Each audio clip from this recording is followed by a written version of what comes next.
Kennst du Ketchup, der nicht voll Zucker steckt, sondern voller guter Bakterien? Dann bleib dran, ich zeige dir in diesem Video, wie du ihn ganz einfach selber fermentierst. Und es sind wirklich nur wenige Zutaten, die du hierfür benötigst und du wirst sie mit Sicherheit alle zu Hause haben. Wir fangen zuerst mal mit der Paste an und da gebe ich jetzt naturtrüben Apfelessig hinein. Ich verlinke dir oben rechts, wie man den ganz einfach selber macht. Füge noch ein bisschen Salz hinzu. Dann habe ich hier Honig. Den könnt ihr auch durch Kokosblütenzucker, Dattelsirup oder Ahornsirup ersetzen. Hauptsache, die Mikroben bekommen etwas Futter. Zuckerersatz wie Erythrit und Xylit klappen hier einfach nicht, weil es fermentiert wird. Das wäre also nur was zum Nachsüßen, nicht für die Gärung selbst. Für mehr Tiefe ein wenig Tomatenmark. Dann habe ich hier noch Knoblauch geraspelt. Ihr könnt den natürlich auch pressen. Und dann einmal Zwiebeln. Auch die habe ich jetzt geraspelt. Ihr könnt sie auch einfach ganz fein schneiden. Und dann habe ich noch Hefewasser hinzugegeben. Alternativ geht das auch mit Wasserkefir.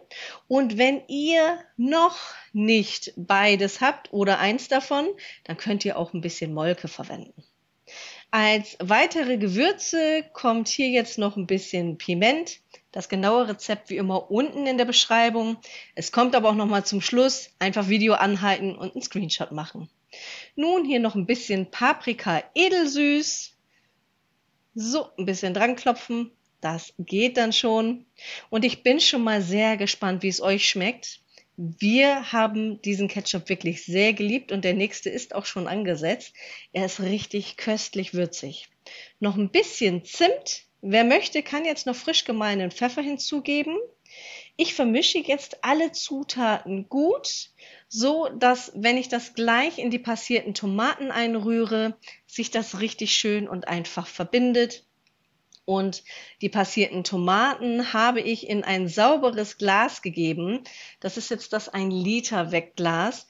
Das ist sauber vorher heiß ausgespült worden. Alternativ könnt ihr das auch natürlich im Backofen sterilisieren. Es reicht aber, wenn es zum Beispiel auch frisch aus der Geschirrspülmaschine kommt. Da gebt ihr das Ganze rein und könnt es dann entweder mit einem kleinen Schneebesen oder wie ich jetzt hier mit dem kleinen Teigrührer einfach ordentlich miteinander vermischen und vermengen.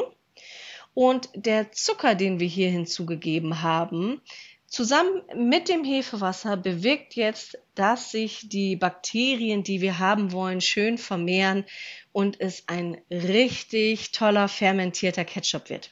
Das Ganze wird hier zugedeckt stehen gelassen bei Zimmertemperatur, ca. 20 bis 22 Grad, 3 bis 5 Tage. Zwischendurch könnt ihr auch nochmal durchrühren und sobald ihr das dann benutzt, danach bitte unbedingt in den Kühlschrank stellen.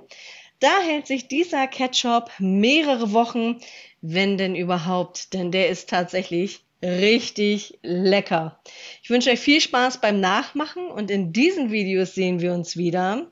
Ich freue mich schon sehr darauf und sende euch Liebe und herzliche Grüße. Eure Emma.